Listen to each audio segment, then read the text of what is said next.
کچھ خبریں کھیل کے میدان سے۔ بریگیڈیئر ریٹائر مسرت اللہ خان نے پاکستان ہاکی فیڈریشن کے صدر کے مشیر کا منصب سنبھال لیا۔ میڈیا رپورٹس کے مطابق اس حوالے سے مسرت اللہ خان کا کہنا تھا کہ پاکستان ہاکی فیڈریشن کی بہتری کے لیے بھرپور کوشش کروں گا۔ انہوں نے کہا ہے کہ پی ایچ ایف کے موجودہ معاشی حالات میں یہ آسان ٹاسک نہیں، اولمپک کوالیفائرز کی جانب توجہ مرکوز کرنے کی ضرورت ہے۔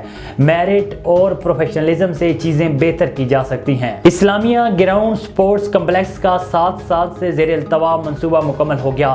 نگران وزیر اعلیٰ پنجاب محسن نقوی نے سپورٹس کمپلیکس کا افتتاح کر دیا۔ نگران وزیر اعلیٰ نے سپورٹس کمپلیکس میں گیمز اور دیگر سہولیات کا بھی جائزہ لیا۔ منصوبے پر کام کا آغاز 2017 میں ہوا۔ بدقسمتی سے 7 سال سے یہ منصوبہ التوا کا شکار رہا۔ محسن نقوی نے کہا ہے کہ 12 کنال پر تعمیر کیے گئے سپورٹس کمپلیکس میں مرد و خواتین فیملیز کے لیے 20 سے زائد انڈور سپورٹس فراہم کی گئی ہیں۔ اسلامیہ گراؤنڈ سپورٹس کمپلیکس پر 680 ملین روپے لاگت آئی ہے۔ آسٹریلوی کرکٹ ٹیم کے جار مزاح بیٹر ڈیوڈ وارنر نے ٹیسٹ کے بعد ون ڈے کرکٹ کو بھی خیر آباد کہہ دیا۔ ڈیوڈ وارنر نے پیر کو سڈنی میں ون ڈے کرکٹ سے ریٹائرمنٹ کا اعلان کرتے ہوئے کہا ہے کہ ایک روزہ کرکٹ سے ریٹائرمنٹ کا میرا فیصلہ اچھا ہے۔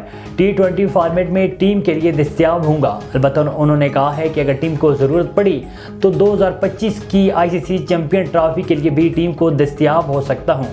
آسٹریلوی کرکٹر نے حال ہی میں بھارت میں ICC ورلڈ کپ کی جیت کو اپنے ون ڈے کیریئر کی سب سے بڑی کامیابی قرار دیا۔